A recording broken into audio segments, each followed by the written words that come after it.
Hello there, and welcome to another episode of Meet the Press Reports. I'm Chuck Todd. In this episode, we're taking a look at the growing threat to American democracy and what can be done to secure the vote and secure the voters' vote. Going into the midterm elections, a recent Monmouth poll found that 29% of all Americans say Biden won due to voter fraud. It includes 61% of Republicans who believe that. Now look, it is a provable lie that was spread by the former president, Donald Trump, and his allies, particularly after the 2020 election. The lie led some of the president's supporters to mount the January 6th Capitol riot.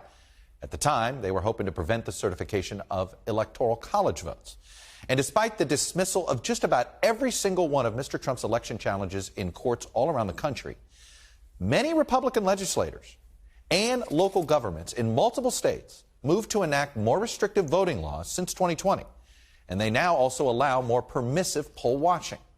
Significantly, half of those election deniers that were running for Secretary of State, which is the office that's most often responsible for certifying a state's vote count, they won their primary races earlier in 2022. And many are part of what they call the America First Secretary of State coalition, with a mission to, quote, establish meaningful conservative America First election reforms and to, quote, establish messaging that Secretary of State elections all across the country are a priority. In short, people who don't trust the results of the last election have now positioned themselves to be in charge of election results and counting the votes and potentially making future results more untrustworthy for more people. My colleague Yamiche Alcindor took a deeper look at the battle for election integrity. Millions and millions of people voted for us tonight. On November 4th, 2020, at the White House, former President Trump did something no U.S. president in history had ever done. He claimed he won an election when he hadn't. We were getting ready to win this election. Frankly, we did win this election. It wasn't the first time Trump claimed there was fraud in the voting system. He'd been doing that for years. But this time, his lie that he won the 2020 election, which he ultimately lost to Joe Biden, sparked an entirely new phase for the Republican Party and American democracy. Trump, who never conceded to Biden, has kept repeating his lie. Last year, we had a rigged election, and the proof is all over the place. They always talk about the big lie. They're the big lie. We're just 30 days away from the most important midterm election in American history. We have to make sure that the radical left does not rig or steal your election. A once fringe claim has now become a top talking point, embraced by many in the GOP, including 2022 candidates. We had a rigged, stolen election. The facts are there. The forensic audit proves it. They're trying to put a knife in the heart of our liberty by intentionally and consistently corrupting our election system and demonizing citizens who want to speak truth about it.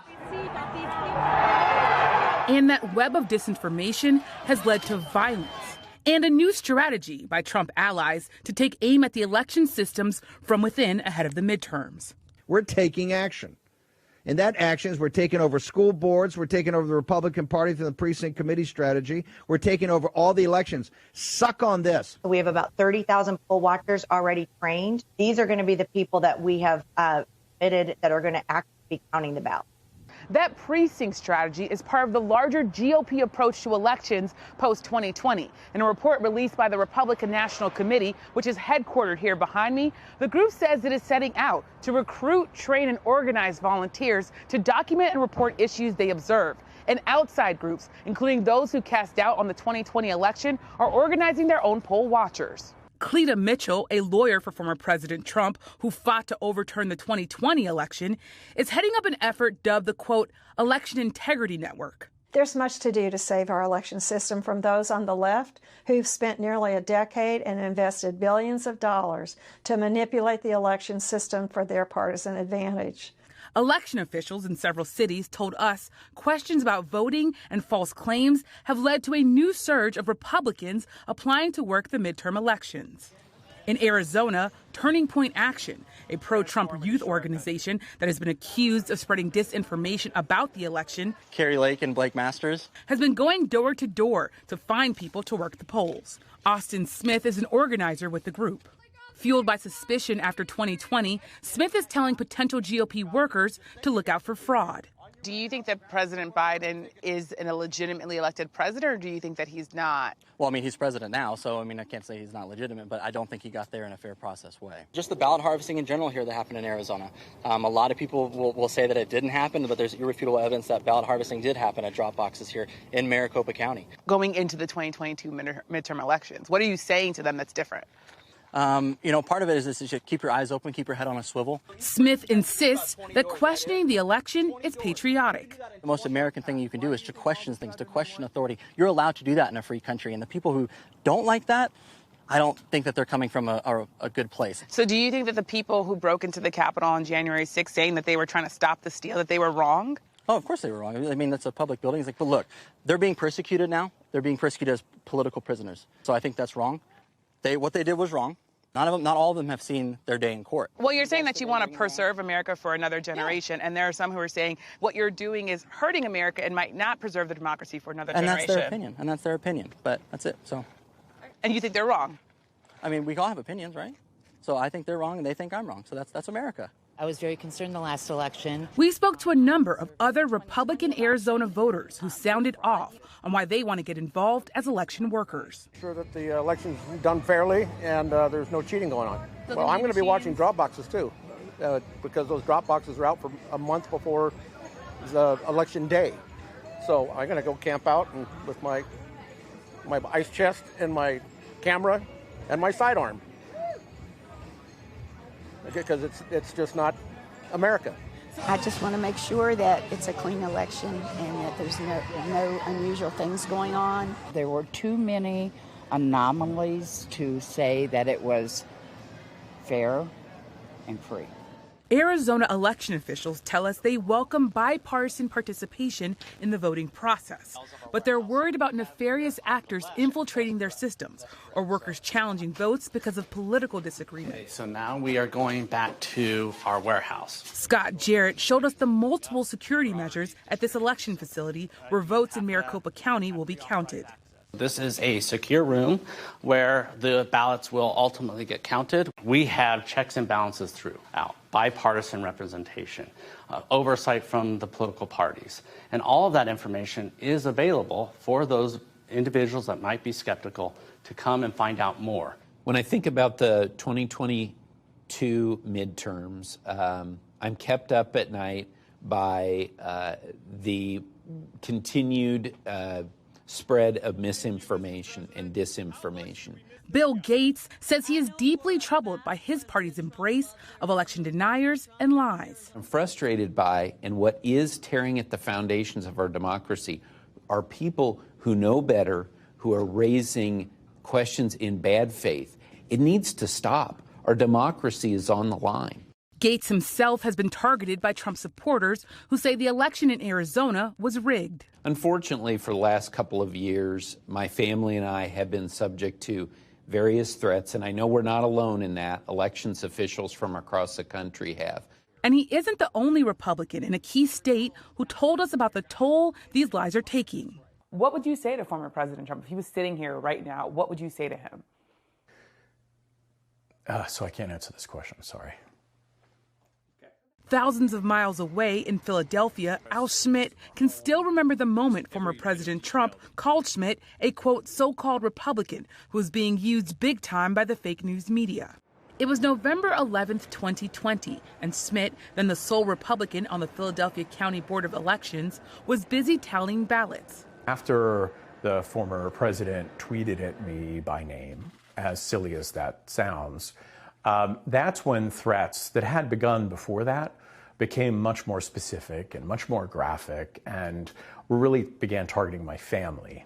What would you say to former President Trump directly if he was sitting here right now? I would want him to know what my family went through as a result of his lies targeting me. And I would like to hear an explanation for how he could possibly justify doing what he did as a human being when he was really just trying to come up with an excuse for his own failure. Schmidt was targeted for not echoing the MAGA conspiracy theory that the election was being stolen and for not questioning the integrity of the vote count. Well, I was a Republican before Donald Trump was a Republican. It's important that we stand up against these lies and that we not surrender the Republican Party. In other battleground states, like Georgia, the voting system for the county of Gwinnett, election workers have also been targeted. Previously, we were not visible people. And because Georgia is now a battleground state, things have changed. There are more eyes on us. We are not actors. We are regular people. It's scary. We are scared. We get scared of that. A lot of threats, wishing death upon me, telling me that, I'll be in jail with my mother, and saying things like, be glad it's 2020 and not 1920. It's turned my life upside down. I don't go to the grocery store at all. I haven't been anywhere at all. I've gained about 60 pounds. I just don't do nothing anymore. But while Trump's lies have hurt many election workers and officials, NBC News found that 45 states have GOP candidates on the ballot that have questioned or denied the results of the 2020 election. 227 House nominees, 18 gubernatorial nominees, 17 Senate nominees, and 10 nominees for Secretary of State. And we've gotten a glimpse at what Republican leaders are saying about recruitment efforts. We want to use that same program with election integrity this time around to recruit and train and place volunteers to watch every aspect of every election to make sure that Democrats aren't committing fraud. Truly, it's going to be an army, right? We are going to try to recruit lawyers. We're going to have more lawyers than have ever been recruited because let's be honest, that's where it's going to be fought, right? Meanwhile, post-2020, state Republican officials have been using their power to pass new laws that critics say will restrict voting access, make it easier to overturn elections, and criminalize voting in unfair ways. In Florida, Republican Governor Ron DeSantis signed a bill in April to create an election police force dedicated to pursuing voter fraud. So far, at least 20 people have been arrested by the unit. When you don't enforce your laws, you encourage more bad behavior. What do you say to critics who say that the Office of Election Crimes and Security, what some have called the election police force, that was created to establish a false narrative, a political narrative about a problem that doesn't really exist? Yeah, I think that's just completely inaccurate and belies the truth that there are people that vote that aren't entitled to vote. And every single person that votes that shouldn't undermines someone the legal vote of someone else. Byrd said the unit is looking at the whole state, but he added that there will be more issues in bigger counties like Miami-Dade, Broward, Hillsborough, and Duval. So it's just a coincidence right now that you're starting with mostly Democratic, heavily populated areas, would you say? I know what you're trying to say, and that's not what I'm saying, is that's where the volume is. Miami-Dade County has 1.5 million voters. So when critics look at that and say you're going after Democratic-led counties, Democratic-leaning counties, your response is? Absolutely false. But advocates say those arrested did not know they were breaking the law, and that in many cases government officials had sent them voting materials that allowed them to cast ballots. A number of lawyers for those arrested told us they are fighting the charges in court. None of these folks should have been arrested in the first place. Neil Voles is working with those arrested. Our voter verification process on the front end isn't working the way that it should, so that there are people who are registering to vote, getting voter ID cards from the state, and then months or years later, the same state is arresting them. That makes no sense. So you're going to print the ballot? Now, with a few weeks to go before the election, poll workers across the country, like these in Georgia, are getting ready. I love working in elections. Poll workers are human beings. This is very, very important. They are old citizens and doing it out of civic duty. That's it. They are not here for the money. They're not here to change anybody's minds. They're here to do their job. Thank you, Yamiche. When we come back, two experts on the U.S. election system. We're going to talk this impact on what we've been doing to the vote and counting the vote on the midterms and the overall state of the democracy. Stick with us.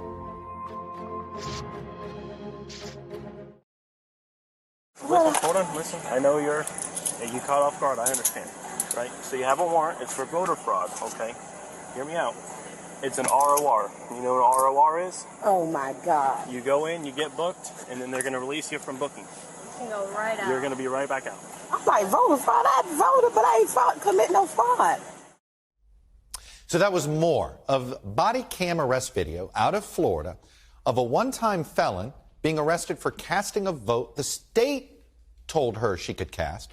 And all this came after Floridians voted in a ballot measure in 2018 to restore the franchise to felons who completed most terms of their sentence. That said, restoration was not automatic to those who previously committed murder or felony sex offenses. And those arrested were actually not entitled to the restoration, though the state told them they could vote. Now, restoring voting rights to citizens with past criminal convictions and protecting eligible voters from improper purges of the voter rolls are among the solutions to protect voting rights in the 2018 Democracy Program report by New York University Law School's Brennan Center for Justice. Wendy Weiser is the vice president of that democracy program. She joins us for this discussion, and also joining us is Michael McDonald. He's the professor of political science at the University of Florida, author of From Pandemic to Insurrection, Voting in the 2020 U.S. presidential election. He's probably our nation's foremost expert on counting the vote. So we have somebody understanding on getting who gets to vote and who counts the vote. So, Wendy, let's start with who gets to vote. This Brennan Center report hit during the last midterm election. So, in how many states and in what ways do you claim that voting rights and the access to being able to register to vote has gotten worse and more restrictive? Well, sadly, we actually have a record number of new laws across the country that make it harder for eligible Americans to vote. Heading into this midterm election, voters in 20 states are going to face 33 new laws making it harder to vote that were not in effect in the last election. That is on top of an additional 20 states that made it harder to vote between 2018 and 2020. Mm-hmm. So we are seeing a dramatic effort to decrease access to voting in America in at least half the states. And this is actually historically high levels. We haven't seen anything like this since after the Civil War. Now, Wendy, the counter is going to be this. We're taping on October 20th. Okay, we're about less than 3 weeks from Election Day. We've had record early vote turnout in Georgia, a state that some on the left has said became more restrictive. More people are voting than ever before. So that's the retort that many on the right would say to this. How do you respond to that? Well, it's great news when more people are voting. And we did see record voter turnout in the 2020 election and in the Georgia primaries. But not all voters have benefited from that increased access equally. And we have actually documented a significant growth in the racial turnout gap in Georgia in particular and across the country in 2020 and in these midterm elections. So right now, the racial turnout gap between Black voters and white voters in Georgia is at the highest point it has been in over a decade since Georgia started putting in place these new laws. And that used to be reversed, right? Weren't Black voters actually turning out at a higher rate than white voters in Georgia for a long time? There was a brief period of time, and Professor McDonald is, in fact, the nation's leading expert on those turnout rates, where Black voter turnout rates did exceed in some parts of the country the turnout rates of white voters in the elections where President Obama was running for office. That was a brief window, and we have seen a dramatic downward trajectory since then, or growth in that gap since then. Michael, let me go to you. We've seen a lot of changes in how the vote's going to get counted, who gets to supervise the vote. Based on your reading of all these new laws, where do you expect there to be more complications to the vote count than there were, say, in 2020 or 2018? Well, unfortunately, we really haven't resolved problems with the voting counting in places where we had problems in 2020. So we can just look back at those same states, particularly with the mail ballots, in places like Pennsylvania, Michigan, and Wisconsin, where election officials were delayed in even beginning the counting of the mail ballots within those states until Election Day, and that delayed the count, and then it leads to these false perceptions that there were these big mail dumps of ballots coming out on election night. Those were just the ballots being counted, and unfortunately election officials in those states couldn't do it. You know, in contrast, you look at Florida, our election officials can count those ballots beforehand. They process those ballots, and they're the very first numbers that we get out of Florida on election night. So there's no reason why Florida can do something. Hey, look, you know, since 2000, Florida's actually done better in some ways in its election administration. Right. Why can't the rest of the country follow our lead? What would you say, Michael, when it comes to this issue of counting the vote? Where are we vulnerable? Where should there be true concern about fraud? Well, look, there have been studies done even by the Heritage Foundation, which is one of the groups that has been leading this drumbeat of voter fraud. And it's a very, very small problem. Where it does happen, where we do see vote fraud, it's in local elections, like primary elections, where the turnout is really, really low. And so there's actually a way to manipulate an election outcome. But there's no evidence, zero, no evidence, none in court, none from any Republican elected officials that says that there were any fraudulent votes that would have changed the outcome of the 2020 election. It's just so hard to do for a statewide election. The decimal point of this, I mean, are we talking 0.00%, 1% chance of fraud? I mean, how many zeros are there before you get to a numeral? I mean, it depends on how you want to count it, but there are lots of zeros in front of that decimal. And so it's, yes, you can't rule out there are people who commit fraud, all right? Any activity that we do as human beings, there are some people who do that. But a sort of massed, organized fraud, that doesn't happen. All right, I want to talk about two potential fixes on both sides of this equation, counting the vote and registering the vote. So, Wendy, let me start with you. You know, when you think about it, how we go through airline screening, okay? If every registered voter had a barcode in some form, rather than barcode, they used it either voting in person or via the mail, doesn't that eliminate voter fraud right there, double voting, which is the real fear? And are these solutions, they sound simple, or are they just too complicated to implement? Well, there are versions of that kind of solution that are being put in place across the country. The automatic voter registration systems that we are seeing in more than half the country now actually take pre-vetted government data and use it to register people who want to be registered to vote. We also see barcoding being used in mail voting as a way of maintaining the security and integrity of those ballots as well. And you could pass a federal law that said you have to have some form of this without having to encroach on the states and how they would implement it, correct?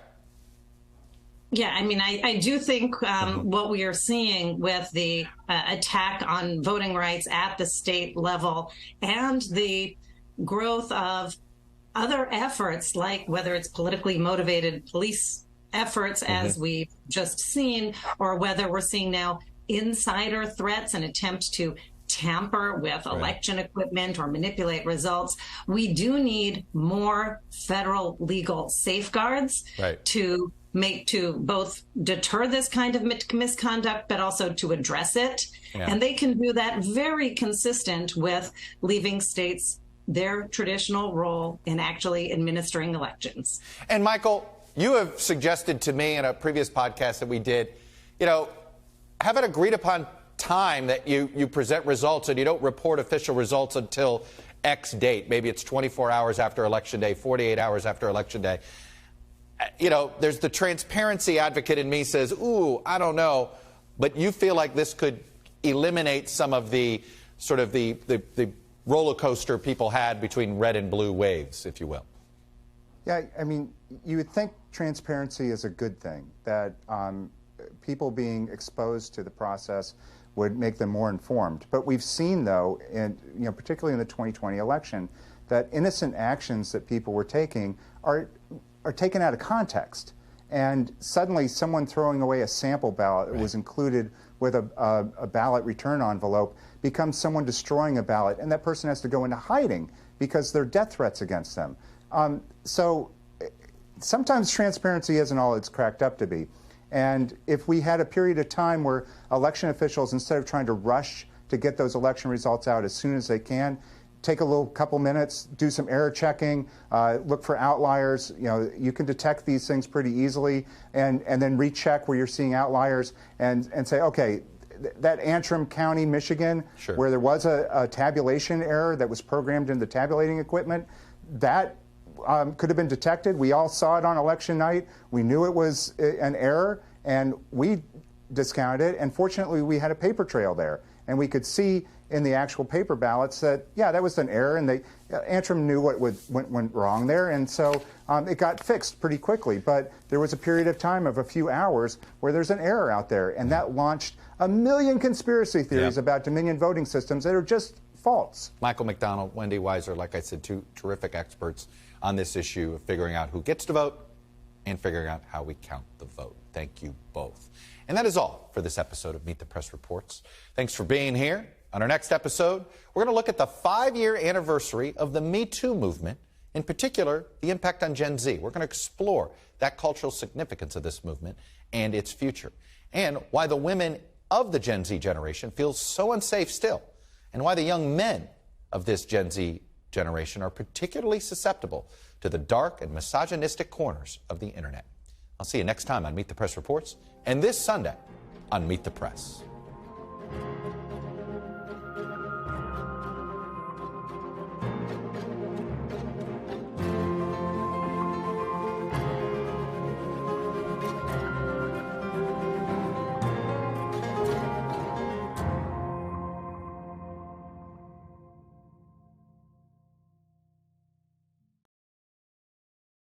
Thanks for watching our YouTube channel. Follow today's top stories and breaking news by downloading the NBC News app.